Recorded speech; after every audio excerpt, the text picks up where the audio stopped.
wakitwa intumwa y'Imana Imana itagutumye none se abantu bakurobanuye bisobanuye ko igutumye none se byabimeze nkuko papa bavuga ko ngo asimbura Petero kandi arobanurwa n'abakardinali oya iyo story muzayibwira abandi ariko nge ntiyamfata sinshatse kurwanya idini tubanye nabi ku mupaka abantu bari kubarasa ushaka kwambuka cyo bikivugiza ndaga nti hagiye kwaduka umuyobozi ukiri muto muri Uganda uzaba yiyumva mu buyobozi bwo mu Rwanda ndetse abukunda cyane ya papa na Mutabazi n'aba apotre banduze nanze kubavuga amazina bakagombye kurobanurwa n'Imana ijwi rikavugana nabo ikabaha ubutumwa buri specific nimba nibyo ubutinganyi bizamo ikabibibwirira ntibakoresha analize theologique et canonique sanze mu cyumba no kwigurira inkweto bigorana iramubwita nzakuzizini waye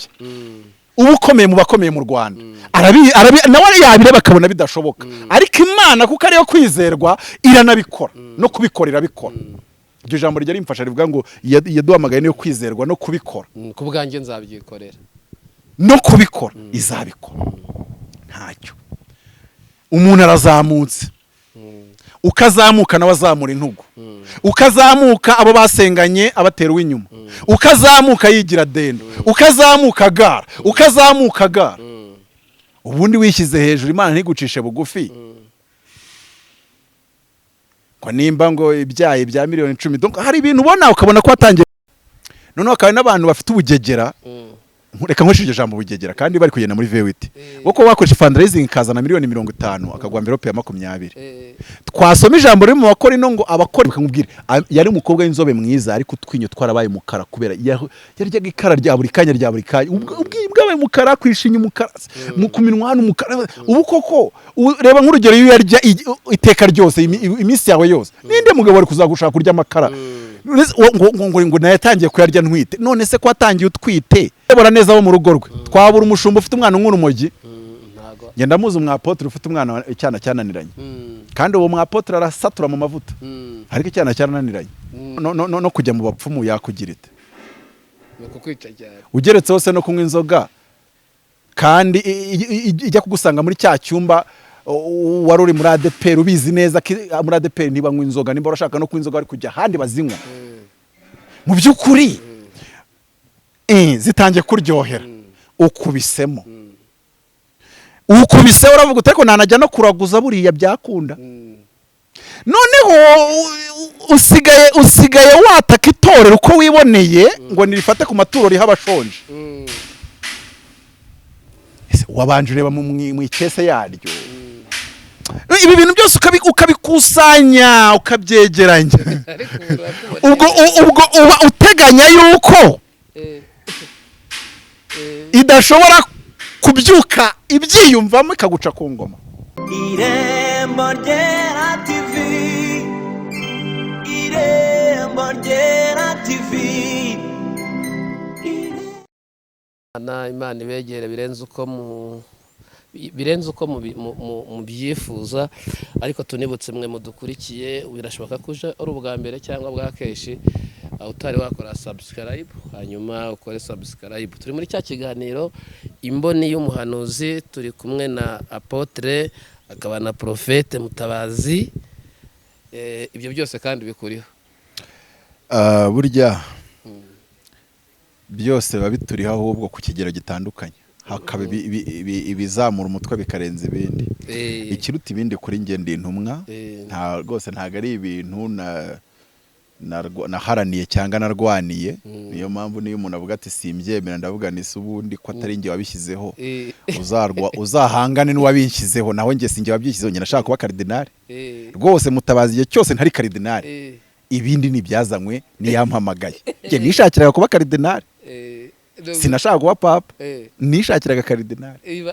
Mbwira n'Imana ni kandi nutinda ku matayito nge ndayiha kandi ndafata kardinali. Irambwira ku myaka 27 irambwira ndi Nyabisindi, irambwira ati wowe uri intumwa nturi revera, niyo mpamvu nyise revera nshatse nakigendera. Irambwira ngo nturi bishop, byose hari ubwo ari bibisi. Irangije irambwira ati nturi na pastor, irangije irambwira ati wowe uri intumwa ariko ntuzite cyane kuri titre yitwa intumwa, uzakora inshingano ahubwo z'intumwa. Reka mbabwire, nimubona ibibazo byose dufite mu itorero, nuko mu Rwanda bisa naho nta ntumwa dufite, cyangwa se iyo zimaze kuba intumwa ziba intumwa zo mu itorero iwabo bikaguma iyo ngiyo. Nuvuga ngo cyangwa se turazifite ariko zidakora inshingano zabo uko bikwiye. Kabiri, ikindi kintu kidomini wanjye ni ukuba umwigisha. Ibyo byose narabihawe kandi ndanabikunda. Noneho rero n'ibindi bikaba bikuriho, kubera ko nk'urugero hari igihe ucakira dayimoni ukajwigiriza ukayijwiburada, ariko niba biguhinduye ngo umuntu umunyabitangaza cyangwa se umuntu usengera abarwayi ukayireba ukabona, cyangwa se Imana ikavugana nawe ikaguha ka message, ibyo niba biguhinduye umuhanuzi. Abantu bagiye wenda kureba kuri channel bita Bwiza, wenda hano turi mu rusengero, ariko iyo channel ijya icisha ibindi byo hanze nyine bitari byo mu rusengero, ariko wenda wasanga bajya bayibona. Nigeze nza mbabwira yerekwa nagize zari inzozi. Ijambo ry'Imana rivuga mu minsi y'imperuka abasaza tuzagira gute? Tuzarota. Kandi byo buriya wambeshya abantu bakanshwiragiza, abahanuzi bakantuburira, ariko iyo naziroteye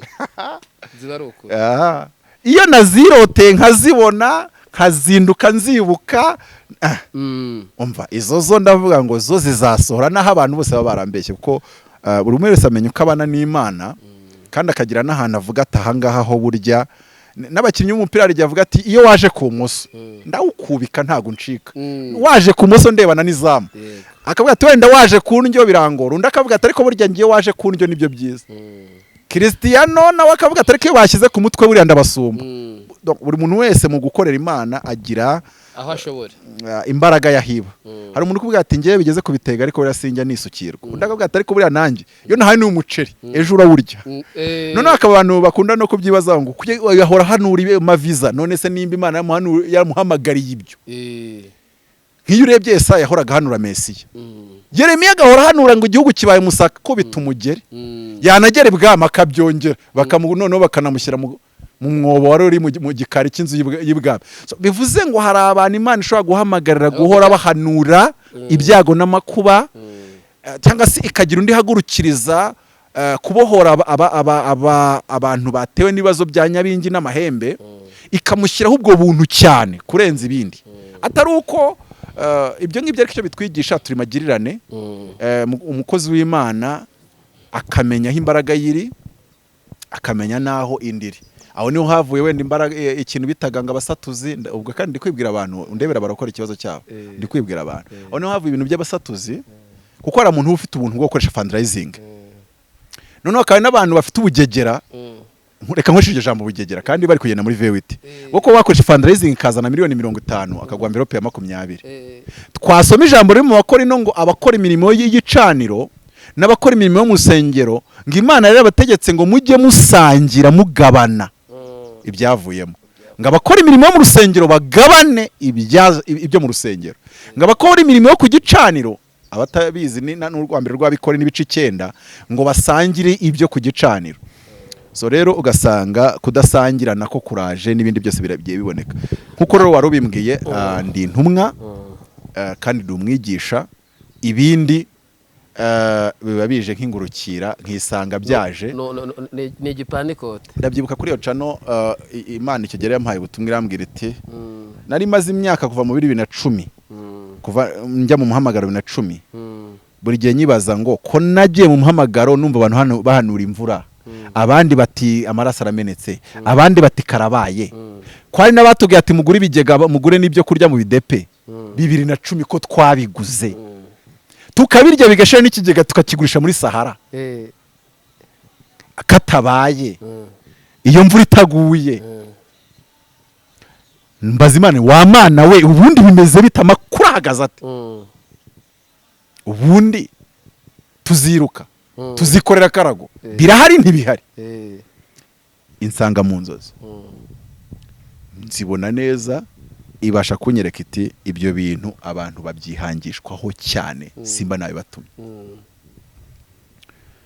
nibwo kuza yari yananyetse cano ndi bubivugeho wumve ko yabimbwikananyereka cano ndi bubivugeho yambwiye Bwiza n'ukwezi nyibaza n'impamvu muri izo nzozi kuki umbwiye cano ebyiri hari amacano menshi atwika irambwira ukwezi umunyamakuru waho Theo abaza neza nise kuki Bwiza yo ushaka ko njyayo irambwira ngo Bwiza video siyo nshaka hariye bandika inkuru yabo mu kinyamakuru cyabo cyandika ati hariya nkujyanye ngo bandike hariya bakubaze ati ujyaho habiri iryo yerekana narivuza aho habiri ndangije ndicecekera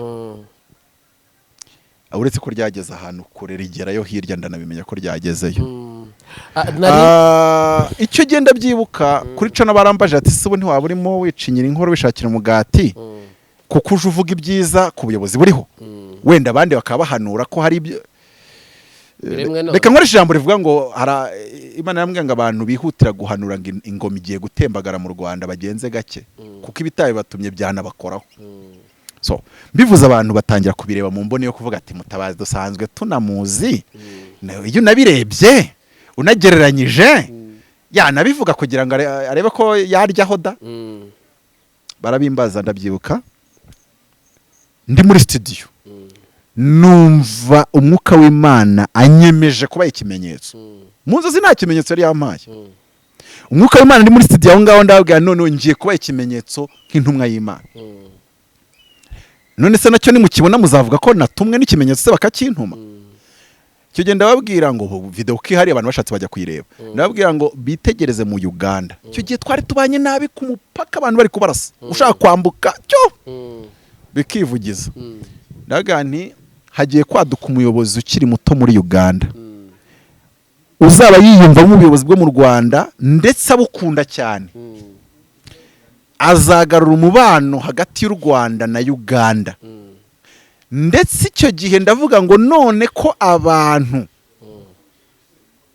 wenda bafite uko barwanya ubu buyobozi bari buvuge ngo naguriwe mukaba mukorera mu Uganda uwo muyobozi naza akabanisha Uganda n'u Rwanda neza muzahungira he ko nimuhatinda azabatoragura nk'uteragura isenene nti rero mu bipinga ariko muri gushakisha amahanga yandi muzajyamo kuko bwo uwo muyobozi naza mukabona umupaka urafungutse ni kandi ntibizarenza amezi 3 muzisanga mukeneye ahandi hantu mujya kubunda kuko mu Uganda bizaba bitagishobotse haciyemo amezi 2 ndabyibuka numva ngo anko numva byageze Kigali yagiye bwa mbere asubirayo haciyemo rwose iminsi itari myinshi arongera aragaruka umupaka urafunguka ndetse n'abari bari mu Uganda ntekereza yuko bamwe bari byatangiye nyine kuba kwa kunena nabivuze ariko ubwo ibyo nabitangiye mvuga ngo ibyo nibigira Mutabazi umuhanuzi oya ndi umunyamuhamagaro ndi intumwa ndi umwigisha icyakora nimba ari ibintu itoro ryazize nukugira intumwa zidakora akazi kazo neza icyakare no kugira abigisha batagira umwuka w'Imana cyangwa batayoborwa n'umwuka w'Imana bakumva ko umuhanuzi ari we wenyine ugomba kujya mu bitare gushaka kwa kundi bavuga ngo gushaka amavuta none ugasanga umwigisha ngereka mbabwire pe natangiye umuhamagaro buri gihe njya kubwiriza ijambo Imana yampaye itari impasingeyo kabwira umuntu ngo sinkije ariko uyu munsi nshaka kumara amezi 3 umbwiriza itavuganye nanjye ariko ntibikuraho ko rimwe mu mwaka cyari mu mwaka umwe n'igice imbwira ngo muri kira giterano uzajyamo uzabwirize mu Bifilipi umurongo uyu n'uyu bivuze ngo uri umwigisha ari kujya wumva ijwi cyangwa se ujya ugira inzozi cyangwa se ibintu byo mu mwuka sinzi uri connecte mu buryo bw'umwuka ntago uri kwigisha za kanyuguti ahubwo ibyo bintu birahumekewe yego ntago ibyo uri kwigisha byose ariko ijwi ryaguye ngo uvuga gutya na gutya na gutya ariko nawe uri umunyamwuka rero mu by'ukuri nitwa Apotre Mutabazi Kabarira ijuru rirabyemera ko nda Apotre kuzimu barabyemera ko nda Apotre mwisi nabonye ari bo bantu batabyumva neza ariko aho habiri niho hagoye mwijuru no ni kuzimu mwijuru ni kuzimu niho hantu ubundi habanagoye cyane iyo aho hantu habiri byemewe mwisi buriya na Yesu nabonaga batabyemera buri Yesu iyo byageraga ku kuzimu abadayimoni barazaga ati duhuriye he mwana w'Imana uzarebe Bibiliya yisome neza mu nzandiko mu butumwa bwiza epistles evangile uzasanga Petero niwe muntu wavuze ko Kristo ari umwana w'Imana, ndetse uwa kabiri wavuze ko ari umwana w'Imana ni abadayimoni. Undi ni Yohana umubatiza. Magambo make si benshi bavuze ko ari umwana w'Imana, si benshi bemeraga ko ari umwana w'Imana, ndetse bamwe baravuga ati tukwemera nk'umuhanuzi. Ariko ibyo kuba umwana w'Imana byo babigeraho bakavuga ati aha hantu ho ntitubikurura neza. Ariko reka nkubwire, iyo rero uvuze imboni y'umuhanuzi mvuga nk'iyo ngiyo, kuko abandi nibaza batari abahanuzi bazatubwiriza ngo rero ngiyo umuntu ari muri Kristo Yesu ababaye icyaremwe gishya ngo mumvugire ngo amina, natwe tutamina. Nta mudayimoni wamukoraho. Ngenza abahanuzi bishwe n'amahembe bati ntago byakunda, barakujwibura se ko bakujwibura, akatujyana muri cya kidini n'inyigisho za teolojiya nyinshi zitandukanye, ariko ugasanga imboni y'umuhanuzi n'iy'umuhanuzi yigisha ntago agomba kwigisha nk'abigisha inyigisho z'igice. We nyine aza twigisha ubwo bwiru bwo mu isi y'umwuka undi mwigisha atapfa kutubonera ubusobanuro bwabwo, ariko wakabasha kubutubonera kandi wenda aciye muri Bibiliya. Icyo gihe uwo muntu aba ari uwo twita prophet teacher, aba ari umuhanuzi ariko ufite n'amavuta yo kwigisha. Noneho hakaba n'umuntu bari apostle teacher nka Paulo, umuntu w'intumwa ariko ufite muri we n'amavuta yo kwigisha. So iyo umbwiye rero ngo imboni y'umuhanuzi cyangwa kwambaza umuhanuzi ni iki, ni umuntu Imana yereka ibyo iri kubona nk'Imana, yarangiza ikamubwira ibiri ku mutima wayo nk'Imana. Uwo muntu akaba igikoresho cy'Imana mu kuba yatangaza imvugo yayo cyangwa se ibiri mu mutima wayo. Akaba ari nayo mpamvu mu isezerano rya kera umwami uyu munsi mu itorero ugereranywa na apotre yimikwaga n'umuhanuzi, umutambyi akimikwa n'umuhanuzi, n'umuhanuzi akongera akimikwa n'undi muhanuzi. Ari nayo mpamvu nabwira abantu b'abahanuzi badukurikiye, utarahura n'undi muhanuzi kurusha amavuta cyangwa ikirere cya gihanuzi ngo akurambikeho ikiganza, unamuha ituro, uri mu ivangirwa rikaze. Nta Elisa ubaho atarahuye na Eliya.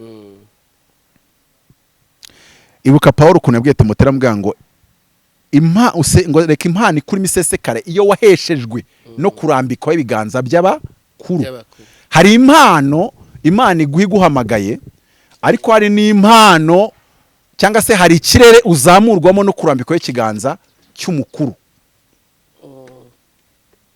Ni nuko ibintu bikoze kugira ngo tugende ariko ayo mahame yose ntiyigishijwe, kubera ko nyine abatwigisha mu Rwanda sinzi ukuntu babizana, mu kanya araza agakubitamo ibi, mu kanya agakubitamo. Ariko ayo mahame n'utu tubanga two mu mwuka, nimba uri umuhanuzi ukeneye undi muhanuzi kugira ngo akuzamure mu kirere cya gihanuzi. Na Timoteyo hari ikirere yazamuyemo no kurambikwaho ibiganza bya ba Paulo. Nimba uri umwana w'imfura, ntago kandi iyo nyigisho yonyine, reka mvuge ngo ku musozi wa gihanuzi nisi, reka mbyite isi ukwayo kandi ifite amahame yihariye ukwayo. Amwe namwe wenda sinzi ukuntu yaje, ariko amwe twaje gusanga yuko bitarimo neza. Nka kera tukinjira mu gihanuzi baratubwiraga ngo abantu batatuye ngo bari guca rezo z'abahanuzi. Uyu munsi ntabwo izo story wazinzanira, mutatura nderekwa ibyo bintu byo kuzana byayo ngo nimutatura murancira rezo mujye kubijyana ku bahanuzi b'abana. Icyo mvuga mubyinjirana mutabyinjirana nderekwa, kuko iyo umuntu avuze ngo muri kuncira rezo ko mutatuye, abagaragaje yuko we nk'umuhanuzi aracyafite amavuta yo hasi. Urugero, kubera ari gutangira kwakira reka niba bita rezo network z'abantu, nyine ibyaha byabo biri kumukwega agatakaza focus. Wenda nimba yararimo abwiriza ijambo ry'uko Imana itanze umuceri, network z'abasambanye zikaba ziraje, natwe byagira bitubaho dutangira kubwiriza abantu tugataha batwishyizemo ngo twababwirijeho ngo ni ba Matayo cyangwa ni ba Mariko, kubera ko uratangira kubwiriza icyigisho wenda cy'uburyo umuhamagaro, wenda kuvuga ku muhamagaro, network y'abasambanye kabiraje, mu kanya ukaba uciyemo icyigisho ukatiye mu by'abasambanyi. Noneho wa musambanyi wenda akaza gusoza yatuye, ariko ikibazo wakoreye umurimo mu kavuyo. Iyo umuntu rero ari mukuru mu by'ubwami ntago akorera umurimo mu kavuyo, ndetse rimwe na rimwe anamenya ko Imana n'urugero yamutumye kuri mission yihariye agakora iyo mission yonyine ntavangavanga ibintu. Ndaguha nk'urugero, ni kangahe wigeze ubona Yesu yatuza abantu? Yesu yagiye agaragara kenshi akora ibitangaza, urababariwe ibyaha byawe urabibabariwe, cyangwa se agakora ibitangaza bikarangiriraho, yarangiza akigisha ngo inyigisho z'ubwami. Kuri ofisi yanjye abantu bajya bakunda kuza ari nk'umusilamu, akambwira ati akatubwira ati ngende umusilamu ndashaka umusengera afite ibibazo ibi n'ibi, barandoga gutya na gutya, tukamusengera twarangiza tugatanga ituro akagenda. Iyo Imana yatubwiraga ngo mumubwira kizwa je mu bakristo nibwo twabimubwiraga, ntabyo kwatuza umuntu Imana itabidutumye. Our mission ni ugukora miracle, akakira igitangaza cye kandi akamenya ko agihawe mu izina rya Yesu atari mu rya Muhammad, yarangiza agasubira yashaka ajya mu musigiti biramuri. Cyokoze niyumva ashaka gukizwa turamwereka amazi inkone pa buriya Filipo yigeze abwira inkone ngo wakakiye Yesu umwami n'umukiza ngo wabatijwe. Oya, ngo yaramubwiye ngo naze ngo aramaje ngo ibyo bintu usoma mu gitabo cya Yesaya kubyumva, muhanuzi bwa Yesaya ndavuga ati nanga ndi kubyumva, nabyumva se nese nabonye Mbisobanurira. Undi ngayurira mu igara agenda amusobanurira ngo bagezaho bagiye gutandukanira, inkone niyo yamubwiye ati none ko dora amazi ari ngariya niki cyakubuza kumbatiza? Ngo Filipo ava mu igare aramubatiza. Dukeneye amavuta y'Imana n'imbaraga z'Imana n'ikirere cya autorité, haleluya, gituma umuntu aza kwinginga ngo wambabari ukambatiza. Sinzi nimba tukiri muri cya gihe umuntu aza kukubwiriza stili imeze nk'iya Yehova, abantu bihangane nta dini njya mfobye, kuzindukira ku rugero rw'umuntu, senga umuriro umutwika ahubwo wazindukazi wakubwira ati mbatiza.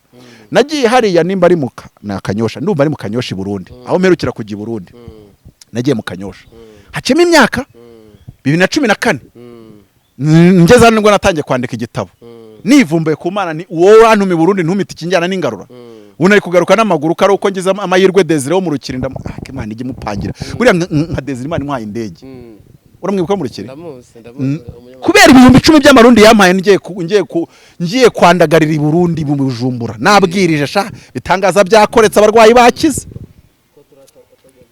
Urumva abarwayi bakize ibitangaza byakoretse, ibihumbi 10 by'amarundi yampaye, ashaka azabyibagirwe nzamwaturaho umugisha, ashaka azabyibagirwe nanjye mutanze umugisha wagutse.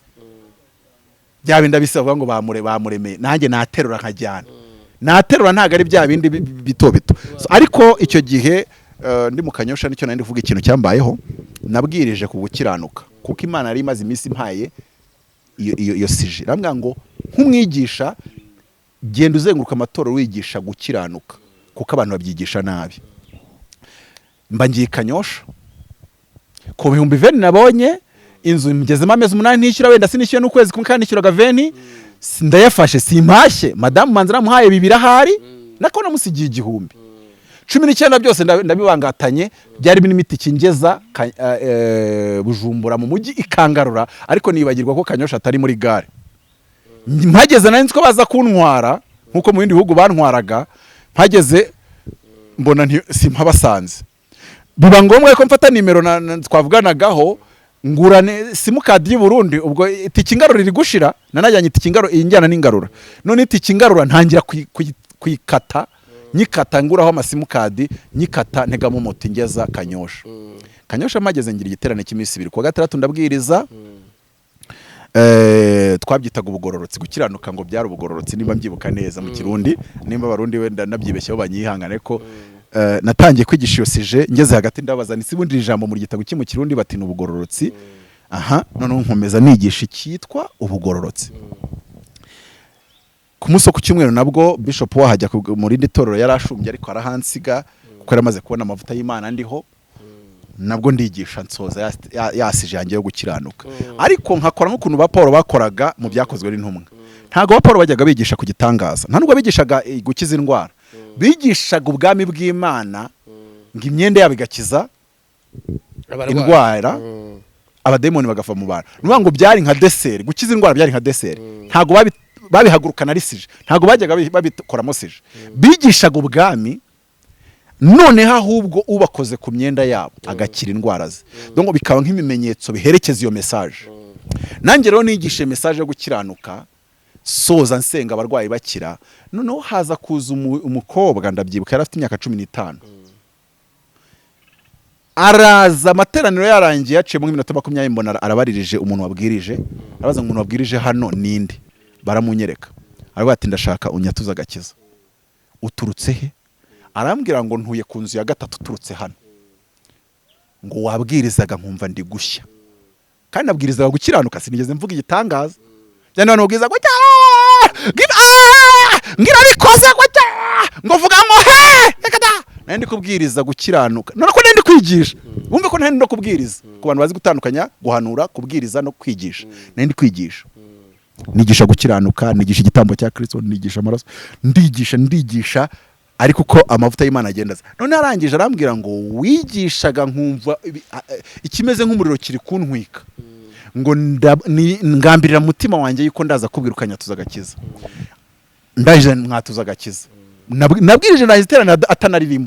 Kandi urwera atuye runyeretse n'uburyo navugiragaho sound navugiragaho ntago waba uri muri urwo rwo ngo wumve ibivugirwa muri urwo rusengero. Arangije ndamubaza nti kuki mbona iminwa yawe isa umukara? Uri umukobwa mwiza w'inzobe ariko ndi kureba iminwa yawe nkabona yabaye umukara. Bikoze bite? Ni makiyaje bakizeho? Arambwira ati banteye inda.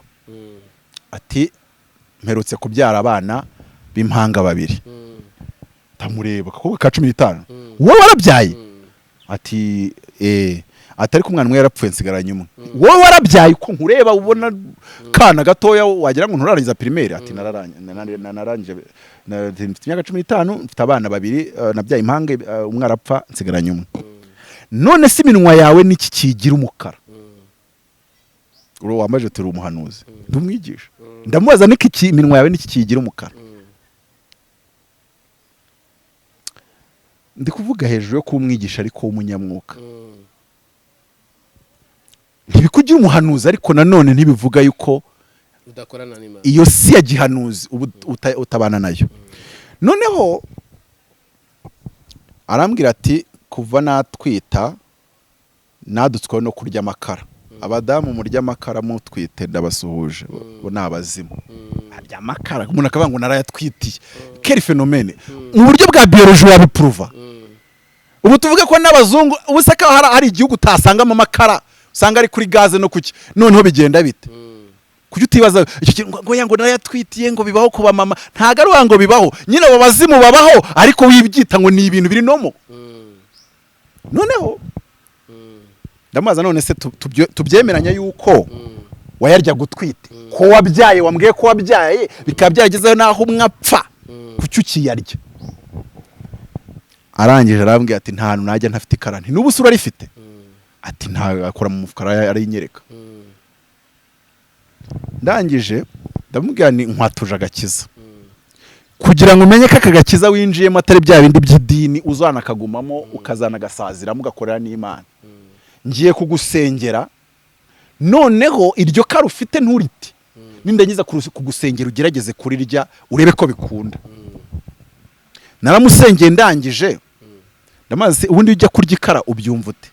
Amera nkango nka yanko ko yavuze ati nyonjya kubika mbyiyumvamo. Ati nukuri mbyiyumvamo nkumva mbuza amahoro.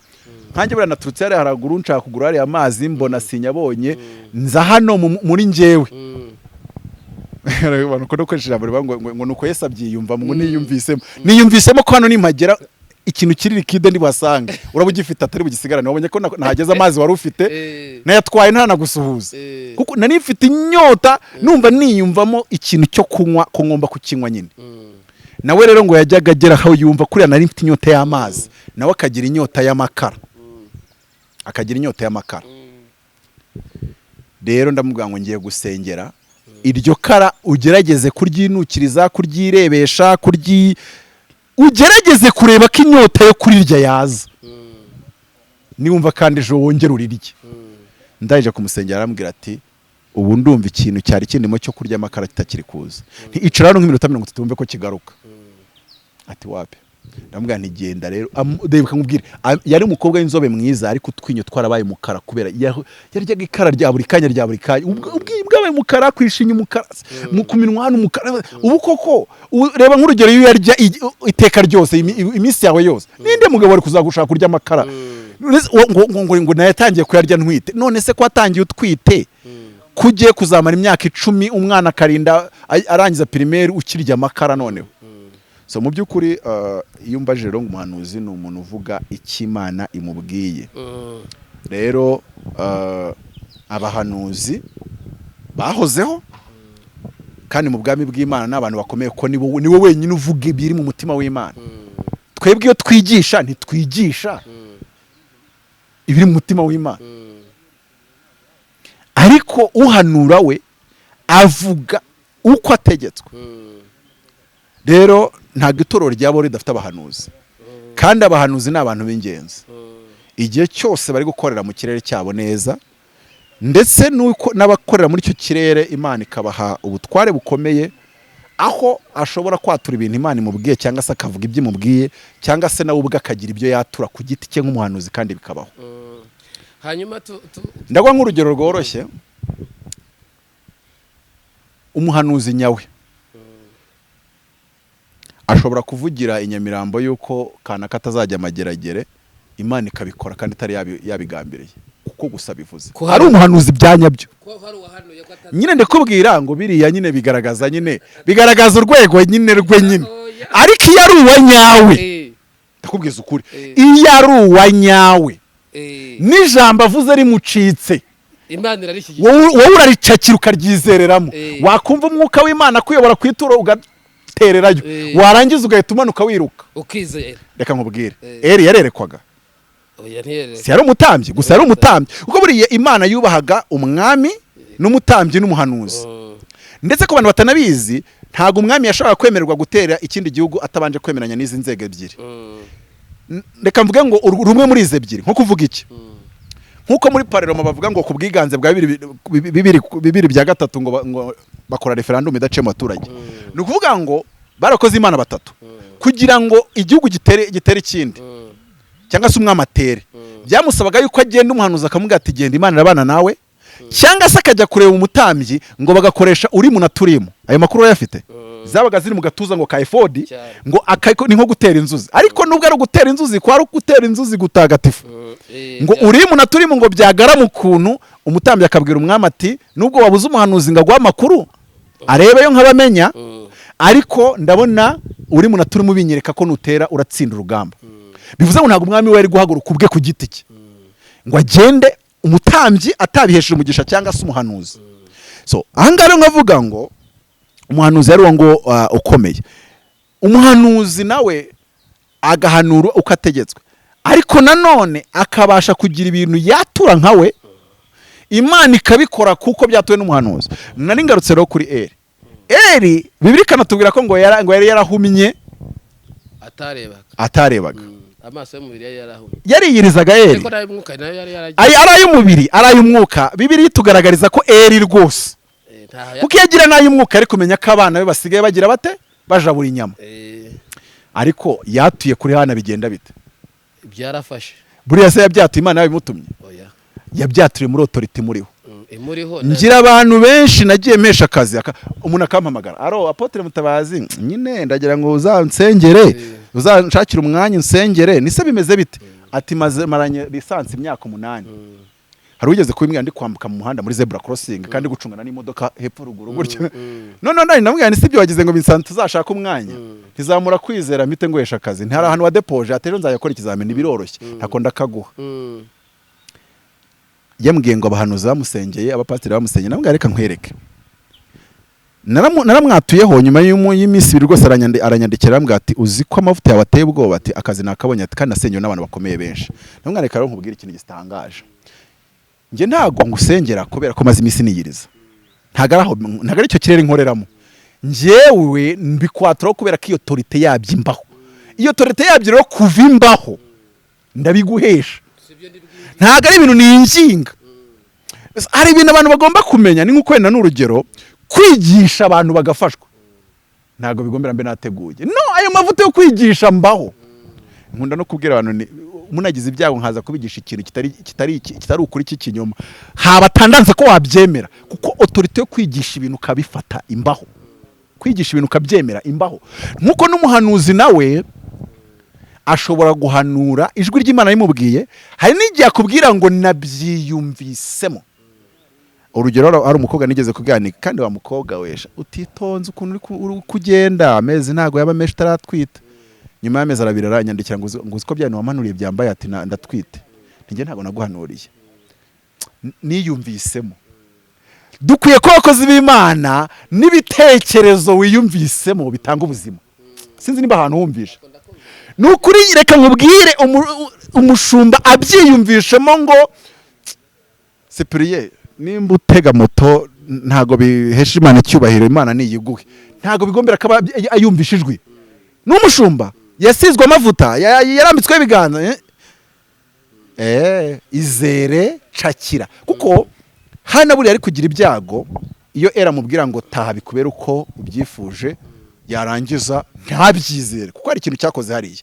Eri nubwo yaratakerekwa atakigira gute, ariko autorite nk'umutambyi yarayifite. Yashaka gutera uri mu naturimu zigayesha umwami gutsinda urugamba. Bivuze ngo kuva yarire ku ijambo si ngombwa ko Imana iba yavuze. Kubyizera bibasha kugukonekta n'icyo kirere. So uretse ko nanone aho ngaho hari mu bundi bwiro, nange kwinjira cyane nk'umwigisha, siko umuhanuzi ibintu byose yakatura Imana itabivuze yabikora. Oya, ariko hari byinshi umuhanuzi yakatura. Ya jambo rivanga ubwo dukorana nayo.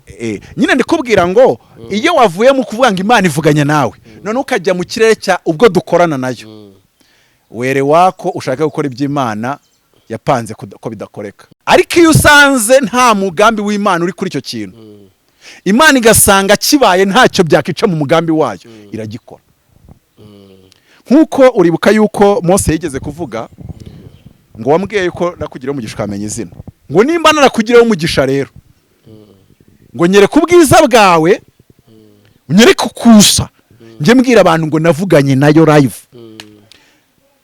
ngo kandi ngo umenyeshe ngo untumanye nawe. Imana amubwira ngo kuko wangiriyeho umugisha kumenya izina, ngo nicyo uvuze kugikora ndagikora. Ariko Imana nubwo yamubwiye gutyo, nanze gukoresha ijambo ngo yari mubeshya, ariko yari mubwiye ijambo ririmo diplomasi nyinshi. Ko yarayibwiye ngo nimwiyereke, Mose yaravuze ngo nyiyereka. Hari indi jambo yaravuze ngo umenyeshe imigambi yawe. Imana yanjye avuga ngo nicyo uvuze kugikora ndagikora. Ari uko umwiyerekana yamwereka mu isuri, mwereka umugongo, yaragikoze ariko igikora igice. Donc ntabwo yagikoze uko Mose yagishakaga. Aho ndi kuganisha kuko Mose yashaka kwireba mu maso, kandi Imana yashyizeho ngo uzandeba amaso azapfa. None Imana ikora cya kindi avuze ariko itagikoze mu buryo yapfamo. So hari igihe ushobora ngo ngiye kwatura kuri uyu muntu ikintu, ariko asanga icyo kintu cyavuguruza imigambi Imana yo yashyizeho mu binyecumi byinshi cyangwa ibinyejana byinshi, Imana ikaba ari byo yashyizeho, wowe ugashaka kuvuguruza imigambi yayo. Nta sengesho rijya rivuguruza imigambi y'Imana ngo bikunde. Ariko iyo bisanze nta mugambi, urugero umushune mu kazi ntago yari afite umwana w'umuhungu, ariko ntago Imana yari yarashyizeho umugambi wo kutagira umwana w'umuhungu ngo ivuge ngo ndi Imana, uyu mushune mu kazi ntazigera agira umwana w'umuhungu, atazapfuruka. Niyo mpamvu Elisa yategetse ngo umwaka utayigiye nk'ikiza buteruye umwana w'umuhungu. Imana itabimutumye ariko bikaba. Ikitwereka ko Imana itari yabimutumye nuko yabajije Gehazi ngo harya ngo muri urugo ngo uyu mama ngo atugiriye neza tumukorere iki. Iyo Imana yamutumye ari gukora icyo yamutumye, ariko yarabajije ngo tumukorere iki, kubera ko noneho yaragiye kwatura ikije mu nyurabwenge rye ashingiye. Ndafashwe Cyprien. Ashingiye n'ibyago n'agahinda. Buriya na era ajya kwatura iby'Imana itavuze cyangwa atumvanye ijwi, yarashingiye k'uyu mumama ngo iteka yazanaga imigabane ibiri y'amaturo. Iyo uwitwa harya wundi wamwishongoragaho ninde, sinjye mfata amazina y'abishongozi, buriya wabazaga Hana Mukeba Penina, uko Penina yajyanaga yamuhaga ituro ry'ibihumbi 10, wenda mbishyire mu Manyarwanda, ngo Hana yamuhaga imigabane ibiri, yamuhaga 20. Noneho era akabaza umuntu buri gihe utura ituro rikangaranya cyangwa se ryihariye, reka nkoresheje ijambo ibyo bintu arabyitegereza. Icya kabiri era akabona umugore uhora ku rusengero ngo akanaza rimwe na rimwe mu gihe abandi bataje. Ariko Sipiri wari wabona umuntu buri gihe niwe ukoropa ku rusengero, buri gihe niwe uprotokora abantu, buri gihe niwe ujya mu gikoni akajya gukaranga isosi kugira ngo abakozi b'Imana batahe batuye umugisha. Mbese kugira ngo umukozi w'Imana yatura atumvisha ijwi bisaba yuko agira ikintu ashingiraho, ariko iyo yumvise ijwi ntibimusaba kugira icyo ashingiraho. Sinzi iki cyumvisha. Ndaguha urundi rugero. Wasomye ahantu Paulo yavuze ngo umwepiskopa agomba kuba yujuje ibi nibi, uwo ni bishop cyangwa se mushumba, reka twaje mu mushumba ku bantu bagira inyito zitandukanye, ko tujya muri ADPN turasangayo bishop, nitujya muri Anglican turayisangayo n'ahandi hose hatandukanye. Ngo umwepiskopi iyo tubisobanuye mu zindi ndimi ni bishop, a bishop cyangwa se mu cyongereza bavuga overseer, cyangwa se reka dukoresha ijambo gusa umushumba. Ngagomba kuba ari umugabo w'umugore umwe. Sara amatora bigenderaho ntiyimika abashumba b'abagore. Twakomeje. Ngagomba kuba atari umunyarukoni. Ubu ducunze abashumba bose bo mu Rwanda twaburamo umunyarukoni. Ngagomba kuba ayobora neza bo mu rugo rwe. Twabura umushumba ufite umwana nk'urumogi. Ngenda muzi umwapotre ufite umwana icyana cyananiranye. Kandi uwo mwapotre arasatura mu mavuta. Ariko icyana cyananiranye. Ubundi dushingiye kuri izo kriteri za Paulo ntiyakemererwa kugira umurimo akora mu rusengero. Ndakukomereza ariko ngubwire nyine tugomba kugira abigisha bakatumenyesha kuki. Ikindi agomba kuba afite ingeso nziza ashimwa n'abantu. Ikindi ngafite ubwenge bwo kwigisha. Reka ngutangariza ari amakuru atangaje. Ibyo ntago bireba abashimba b'umuhamagaro, wari ubizi? Oya, bireba babandi barobanurwa. None se muruvuze ngo bamurobanuye, kurobanurwa bipfana iki n'umuhamagaro? Babandi barobanurwa n'abantu kuko nabyo biremewe. Buri hari ibintu bibiri bitemewe kurobanurwa n'umuntu. Nyine kamubwira ibintu bibiri bitemewe kurobanurwa n'umuntu, ntiwagirwa apotre n'undi muntu. N'uwabigizwe n'undi muntu cyakabigirwa nuko afite urusengero runini uzabiveho. None se wakitwa intumwa y'Imana, Imana itagutumye. None se abantu bakurobanuye bisobanuye ko igutumye. None se byabimeze nkuko papa bavuga ko ngo asimbura Petero kandi arobanurwa n'abakardinali. Oya, iyo story muzayibwira abandi ariko nge ntiyamfata. Sinshatse kurwanya idini ariko nta apotre uyobanurwa n'abantu. Apotre ntarobanurwa akimikwa. Oya, yimikwa n'umuhanuzi. Buriya papa na mutabazi n'aba apotre banduze, nanze kubavuga amazina, bakagombye kurobanurwa n'Imana, ijwi rikavugana nabo, ikabaha ubutumwa buri specific, nimba nibyo ubutinganyi bizamo ikabibibwirira, ntibakoresha analize theologique et canonique. N'umuhanuzi ntago yemerewe kurobanurwa n'abantu. Necessary nimba uri umuhanuzi uba abantu baterana inama ikemeza ko ubaye umuhanuzi. Ariko umushumba we bashobora kureba ziriya kriteri. Afite ubwenge bwo kwigisha, ayobora neza mu rugo rwe, az administration. Muri Beneri yabigenzaga neza, wi terebye. Kandi ibibazo yabikemuraga mu makimbirane rwose akayatengeneza. Afite ubuhamya bwiza mu bantu, batireka tumugira umuvugizi, donc umuyobozi mukuru. Kubera iki? Hariya babakeneye hanini, ntago bakeneye umuhamagaro cyane hariya. Babakeneye umuntu uzi administration. Ziriya kriteri rero Paulo yavuze ni kriteri z'umuntu uqualifyinga gukora administration. Nko kuvuga iki? Nk'urugero ndakubaza. Imana ntihamagaye Mose. Igihuru n'icyahiye.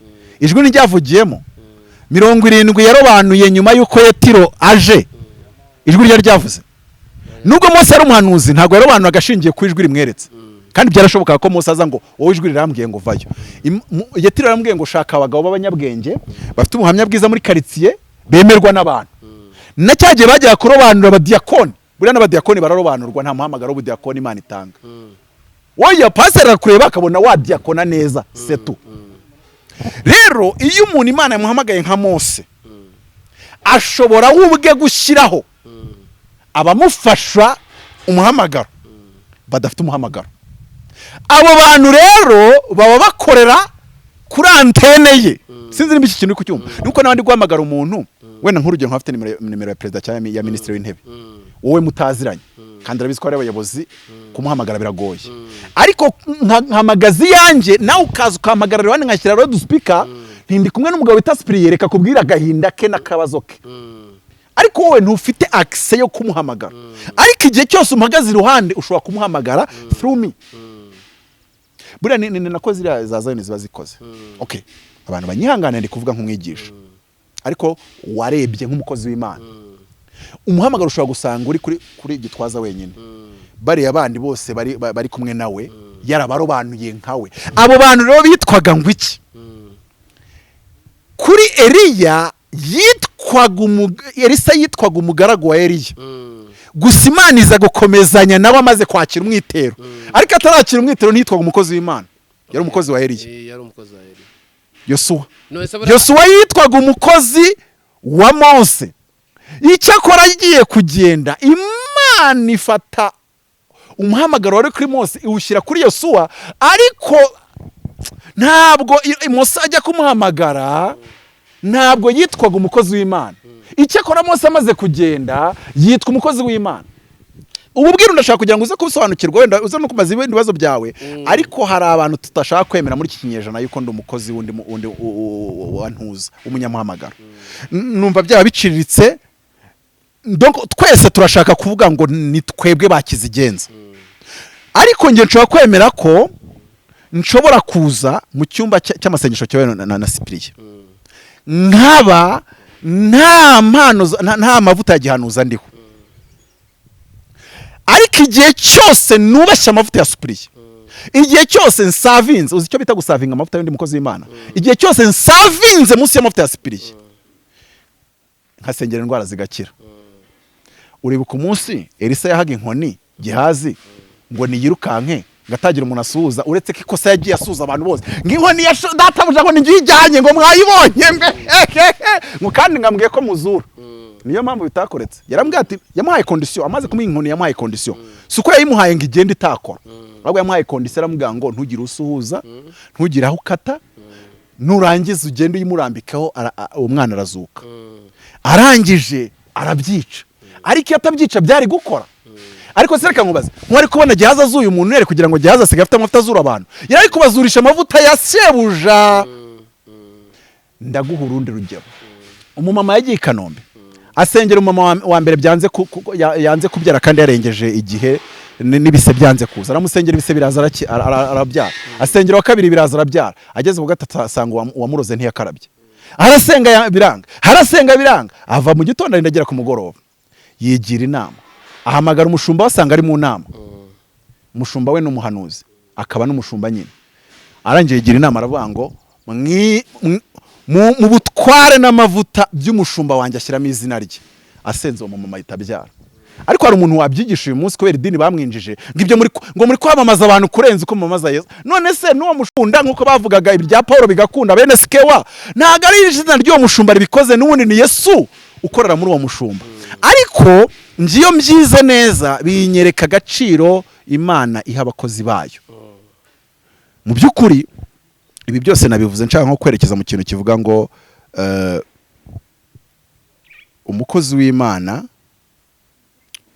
iyo koko yahamagawe akaba ariho autority hari ibyo ashobora kwatura Imana itabivuganye nawe Imana ikabishyigikira ikabikora umva ijambo Imana yigeze kubwira umukozi w'Imana turi kumwe nimba yari kubwira ko ntago nzongera kukuvugisha nzaya mugendera kure umuntu wese wabwiye iryo jambo azanyandikira bimenyesha mugiye mugendera kure sinshaka kuzigirira ibibazo yaramubwiye ngo haye butware ni watura ku muntu ngo apfe azapfa ariko n'umurenganyije nzamwica ndangiza mbikubaza iryo jambo ryamaze icyumweru ryaradukurugutuye twaravangiwe tutanagisenga kuko tuzaze nimba Imana yaho umuntu butware bwo kwica umuntu yarangiza kamumubaza kukitana ahubwo atabyatura ngo Imana imbwiye ati nubwo byatuye ntabyo nkora ndashaka kwereka ngaha autorité z'abakozi b'Imana none se reka nkubaze umuntu yigeze kudutuka ngo turi ngegera ngo n'Imana idukoresha nayo yataye umutwe ngo Imana yataye umutwe ibyo bintu urumva bitavanze wenda yadutuka twenyine dutangire so mu by'ukuri rero nari ndimo nkomeza mvuga ibintu byinshi ariko icyo nashaka kubwira tusobanukirwe n'ubutware bw'abakozi b'Imana kandi tubukoreremo uriya muntu wavuze biriya bintu ngo umuntu ntajye bunaka wewe uyimwitegereje cyangwa abanyarwanda bamwitegereje babona ari umuhanuzi iyo ari umuhanuzi byanyabyo bishobora ubwabyo no guhita byafekta kandi Imana itayimubwiye ariko hari ikindi cyatuma biriya byavuze bitari bukunde. Sinzi nimba nabikubwiye ariko nyina imaze nk'amezi 6 nsenganye n'umuhanuzi wo muri ADPR ntababwiye izina rye w'imyaka 24 Imana yahaye umugisha ikamuha lisanse n'akazi k'umugisha n'akagikumi ka automatique gashaje araza agaparika imbere ya benzi yanjye shaje duhamagara Katonda.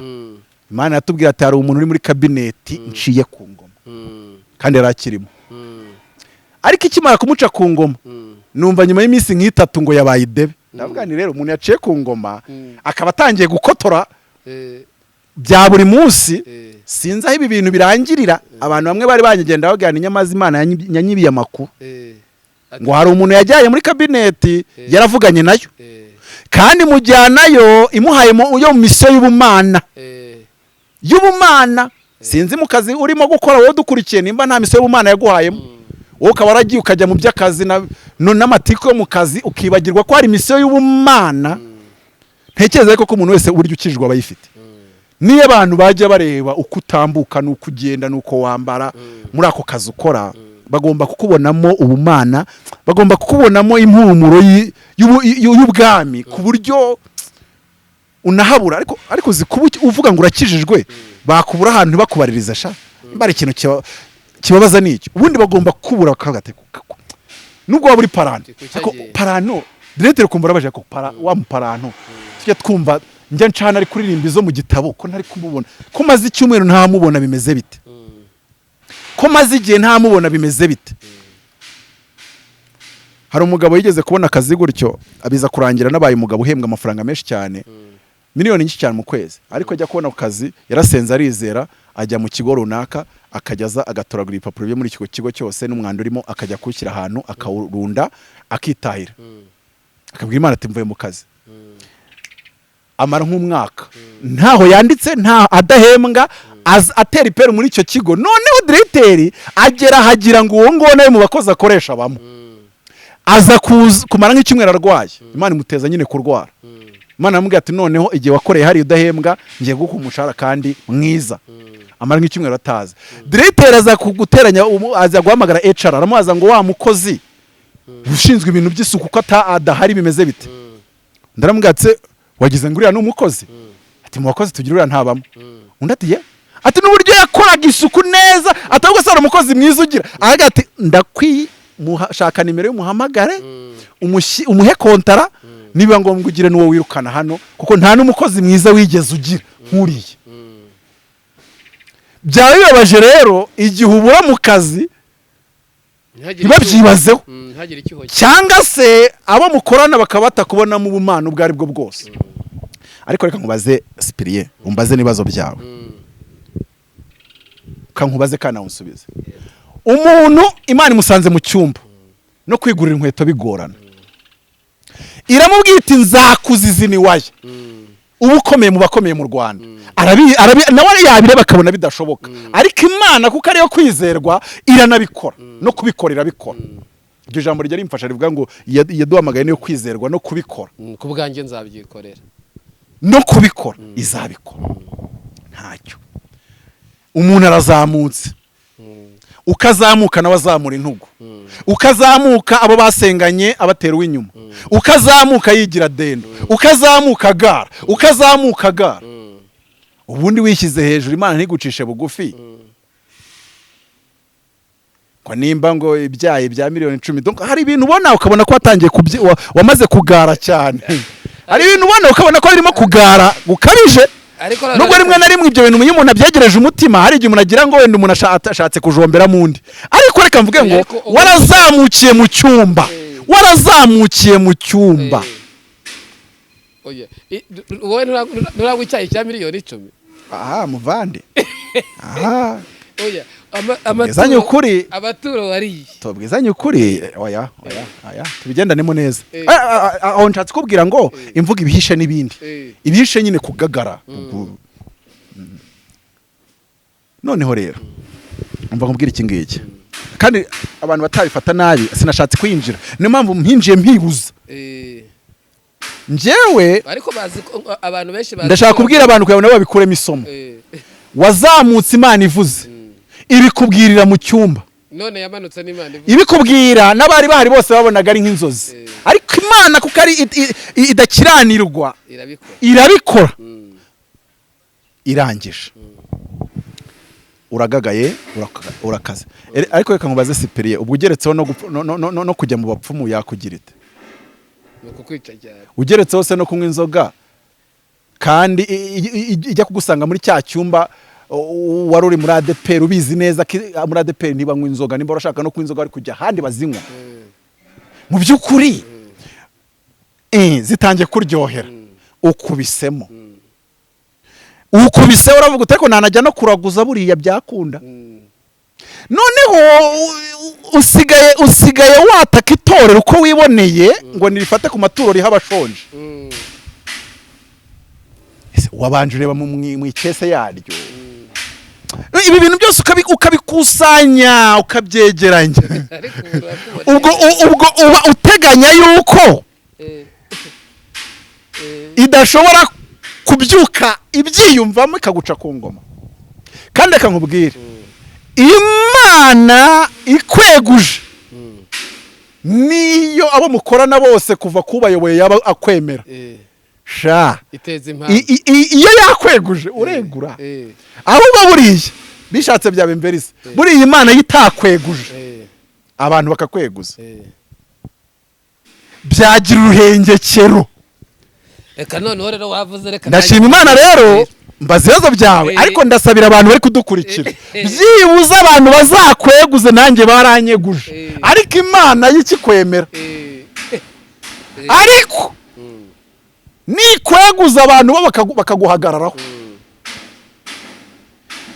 naho abahanuzi bazahanura bakakuryama hejuru abandi bagakora ibiki aba nibaharanire kwemerwa n'Imana no guhagararwaho n'Imana kuko turi muri iyi si amakosa arakorwa nanjye ndayakora nawe wayakora ariko ukayakora Imana ikigushyizeho kava yayo rero mu by'ukuri tuvuze byinshi ariko njye umuhanuzi ni umuntu nubaha kuko ari umuntu ushobora kumbwira iby'Imana itekereza kabiri ari umuntu ushobora kugira ibintu avuga itabimubwiye yaba afite ikintu yashingiye ajya kubivuga Imana yo mu ijuru ikabikora ku Mushunemu yashingiye ko yabagaburiye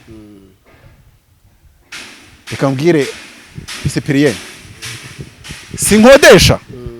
sinkodesha ntawe mbitegetse mbitanzemo nk'urugero hagize umuntu uza akavuga ati inzu igeretse hasi no hejuru ifite agaciro ka 150 300 cyangwa se 100 simbizi kubera amavuta ya Apotre Mutabazi genda unyinjiremo muvandi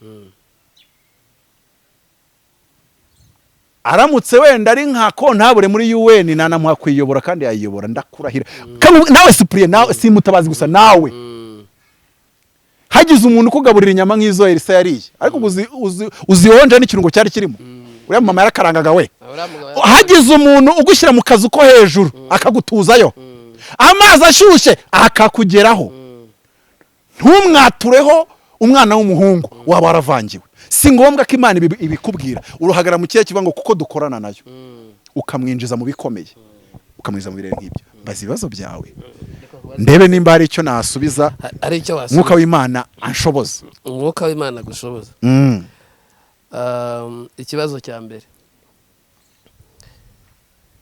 wavuze ko hariho abantu batakwemera bagomba no kubaho kandi bagomba no kubaho bananyemeye bose naba ntarahamagara none wowe abapotere wemera muri iki gihugu ushobora kuvuga ati twakora groupe tugakora ibintu bihindura isi ni bande muri iki gihugu ikibazo gikomeye rero abo ni abantu wahagara ko batugenda uyu ndamwemera n'uyu ndamwemera n'uyu ndamwemera uyu ndamwemera wenda abandi basigaye ntubavuga ariko utiyumva muri biragoye abakozi Imana bose nge nishakamo imbaraga ituma mbemera Imana yaranabinyigishije irambwira ati buri muntu wese akora ku rwego rwe n'umuhamagaro we ariko reka wenda mvuge ngo ahubwo nuhe mwapotre nahitura kandambika ikiganza kuko ngiye ngo ahitura kandambika ikiganza uri umukozi Imana mba nemera kundusha amavuta kuri mu kirere kiruta icyo ndimo buriya Gitwaza konte nayivida kabisa nkajya kumushaka ukajya kumushaka akandambikaho ikiganza iryo yakatura n'Imana itabivuganye nawe niyo ryamucika niyo ryamunyererera mu kanwa naba nzi ko bibaye ngo numwe bana poso mignone nawe ari mu mavuta mbwiye mu Rwanda wangoye umwemezwa n'iki rero wangoye cyane ariko wambwiye mu Rwanda ndishakamo umupasiteri wa Shilo Bishop Oliver Murekatete arimo afite ikirere cya gihanuzi kiri hejuru cyane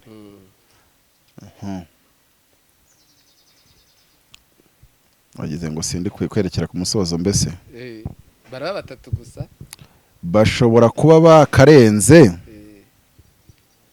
ariko bikaba biri kungora wenda guhita mbibuka ariko amazina aje vuba wasanga ariyo yonyine ahari da kuko ndi kugerageza kuzengurutsa ngo ndebe nshake ntago ndi kubona cyangwa reka ngerageze kureba wenda abashitse abakomeye niba bari muri Kigali se reka ngerageze kureba Kimisagara reka ndebe gutya noti n'amasasu numvishe bijemo sinzi impamvu bijemo ngo baye bane ngo nari nembuze Kimisagara mita izina amasasu uriza ngeze Nyamirambo Bishop Oliver riraje ngiye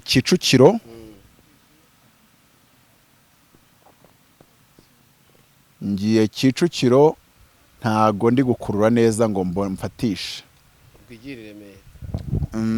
ngeze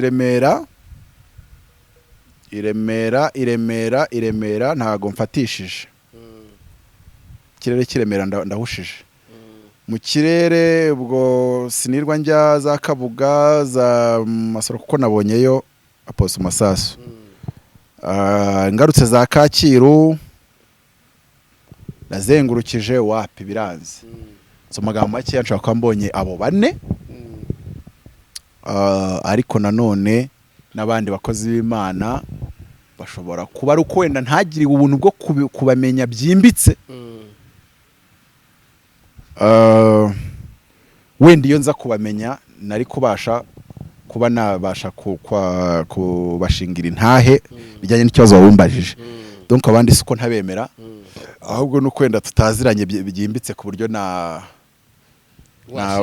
nabifataho umwanzuro cya kabiri hari abenshi tuziranye ariko ntabara ngo ari mu kirere cy'urwo rwego ndi kuvuga abo ni abantu bagira ikintu bahurizaho umutima uko ari bane bakagikomanyiriza muri iki gihugu kuko hari ibintu umukozi w'Imana ukomeye nk'uwo aba ari we wenyine wemere ko yabikora na ku rundi ruhande hari n'ibintu umukozi w'Imana ukomeye gutya atapfa gukora kiretse ahuye n'undi mukozi w'Imana ijambo Yesu yabwiye abigishwa be arababwira ngo babiri muri mwe iyo avuze babiri muri mwe ni muri 12 si muri 70 si no mu 500 babiri muri mwe bivuze ngo Petero yifatanyije n'uwitwa Yohana babiri ku irembo ryiza kirahaguruka uziko ushobora gusanga kira kirema Petero yaza wenyine kitari buhaguruke birabwo bisobanura ubumwe ngo witwa ngo Paulo na Sila ngo bari mu nzu y'imbohe ibyakoze n'umwari rambwa ngo kuko Sila yari umuhanuzi ngo barasenga bararimba nijoro ngo inzu imiryango ya gereza irafunguka Petero yari afunze ari wenyine utekereza ko ataririmbye utekereza ko atasenze se ariko bari umuce n'igihanga yareba nabi yo marayika ataza ariko iyo Paulo ari kumwe na Sila iyo chemistry cyangwa si yo mvangi abo babiri baranyeganyeza niyo rusengero rushwima rukira ku kanya kandi abantu barasenza bageze munana bahanuza bakomeye muri Kigali cyo gihe nibwo nari maze n'amezi 5 nyijijwe nari nyambara amakabutura ya pocket namusengeye ndimo nzamfata ikabutura gutyo nyizamura ariko ko nandi ikirere cyo kubintumwa cyangwa se umushumba nari impagararanye n'undi mugabo w'umuhanuzi iyo umuntu ufite amavuta ya gishumba ahagararanye n'umuhanuzi bakemeranya uzi ibintu biduteje akaga muri Kigali nuko bigoye kubona umuntu w'umushumba ariko wabihawe n'umuhamagaro bitari wabandi barobanuwe n'abantu ahuye n'umuhanuzi nawe wabihawe n'ijuru atari bari bavuga ngo umuntu ntari bugiye akajyayo abo babiri bagahuriza ku cyifuzo cyawe ni ukuri iki cyifuzo barakubita ariko biragora ufite amavuta ya gishumba ahora avuga ngo mwirwa mujye mu bahanuzi ariko ibyo bintu mwirwamo ngo murahanuza umuhanuzi nawe ngo bariya n'abanyamubiri bikabura ko iyi chemistry ya Paulo na Sila imenagura iminyururu ya gereza ihuriza imbaraga ku isengesho ngo nimuhuze umutima wo kugira ikintu musaba mu isi ngo data azagikora ari mu ijuru ngo kandi ngicyo muzahambira n'iryo jambo ryanditse ngicyo muzahambira cyose ngo no mu ijuru kizahambirwa ngo nicyo muzahambira cyose mu isi no mu ijuru kizahambirwa icyo muhambura mu isi mu ijuru kirahamburwa icyo muhambiriye mu isi mu ijuru kigahambirwa ariko ngo bisaba babiri cyangwa batatu nanone bafite ikirere cy'amavuta yabo bane nkubwiye kuko hari igihe wica kamwe ni babiri cyangwa batatu ariko nabo bafite ya mavuta nka bariya bane nakubwiye si babiri cyangwa batatu bakiga umuhamagaro si babiri cyangwa batatu bakijandajana si babiri cyangwa batatu bamwe barobanuwe na base wabo ririya jambo nigeze kurivuga nsa n'uricemo hagati ziriya kriteriya ngo ugomba kuba wujuje ibi iyo Imana ishatse guhamagara umuhanuzi w'umusambanyi ikaba yashatse kumuhamagara Mose yari yashatse umunyamahanga ariko ntibyemewe ko mwe nk'abantu mwarobanura urabona bariya 70 yasengeye ngo bakajyaho umwuka wari umuriho Mose ntiyagomba kuremo washatse umunyamahanga ariko we nk'uwabonye igihuru cyaka yari yashatse umunyamahanga bivuze iki bivuze ngo Imana yiraza igakora irengayobora exception igatoranya umuntu ufite imiziro nka 300 ikamukubita amavuta n'umuhamagaro ikamukubita na authority ahubwo abantu aho ngaho nibo bazapfira kuko uko ushatse kumusitaraho uko ushatse kumufataho amagambo uko ushatse kumuninura uko ushatse kumunegura bikushyiraho umuvumo kandi mu by'ukuri ibyo uri kunegura ari ukuri yabikoze ibyo uri kunegura ari ukuri yadekonnye ariko yadekonnye yarahawe authority ibi bintu rero birasaba yuko tugira abayigisha bitwigisha tukabisobanukirwa njyewe iyo umuntu bavuze ngo yanakoze amakosa niyo yaba yakoze mbanza guperereza ko Imana yavuganye nawe yamuhamagaye iyo nsanze yaramuhamagaye simbyivangamo ibyo ntabwo byivangamo cyose iyo nsanze rero abantu kubaza ikindi kibazo iyo nsanze rero abantu n'abantu ndababaza ngo mwamurobanuye mwarebye mwashingiye kuki reka dukora bari bafite ikindi kibazo ni gute ushobora kumbwira ngo uragiye i Remera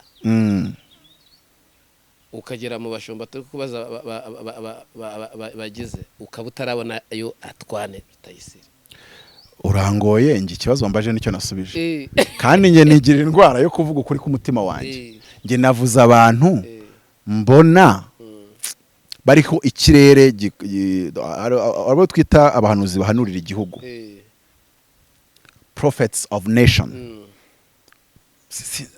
nyine wangoye ko wambaje ngo nagomba gusubiza iri mutima wanjye suko aho ngaho wenda ngisubize muri uburyo suko nahageze ngo mwibagirwe ahubwo nuko nahageze nkumva ikibazo ndi gusubiza we wamushyira mu ruhe rwego namushyira mu ntiti z'itorero intiti z'itorero uriya musaza intiti z'itorero mujyanama mwiza mu by'ubuzima no mu life sinzi uko nabyita ariko byangora ikindi gituma ntari gushaka kuhinjira sindi umuntu wakurikiye ibyo avuga byinshi ibyo nawe nanumvisha byaba ari bikeya ndi kwirinda rero kugira ngo nshingire gusa umuntu waba udakurikira ibintu bya atwane ahubwo waba utaba mu Rwanda oya ariko buriya nuko rimwe namwe mubeshejweho no kubeshya ntabwo abanyarwanda bose babikurikira ibye buriya nawe afite abatamwemera n'abamwemera we nta muntu ugira abamwemera gusa ntawe nushaka uzajya no muri comment uzabibonamo hari uwamwihanantukiye ati ntarebe kanakuze agahita yandika comment rwose ubona ko ari imparabitse wemba nagiye nzibona rimwe na rimwe nkumva n'abantu bakoze wenda video zitandukanye bakagira ukuntu bamwita nyine ukabona biratangaje ko babikoze ariko bakabikora so aho nayinshatse no kuvuga ngo nkuko nshobora kubivuga gutyo undi wajya kumubwira ngo nakora urutonde akabari waheraho sinzi nimba iki kintu uri kunyuma nibyo aho ngaho rero biragoye kuko nabanguye mu mutego wo kuvuga ibintu abantu bashaka kumva kuko nyine nshaka kugira ngo mbivuge ngo babyo ariko mvuze uko ndi kubibona wenda akaba n'undi nakibuka ejo inteko uyu ntamuvuze we ariko nakubwiye ngo n'abandi bose ni abakozi b'Imana ahubwo nyine navuze ngo abatoboye ikirere bakinjira mu yindi dimension mu buryo bw'umwuka ndetse no mu buryo navuga ngo aba bantu bahuje amavuta yabo bakagira ikintu mu isi y'umwuka bategeka bakagira cyakoreka tugarutse kuri muzi ibisobanuro binyonyoye byabyo ariko ntabwo navuze ngo abo nagiye ntavuga nuko ntazi amazina yabo kandi wenda kuvuga ngo sinanumvishe ibyo byinshi babifite impamvu nyinshi burya babifite impamvu nyinshi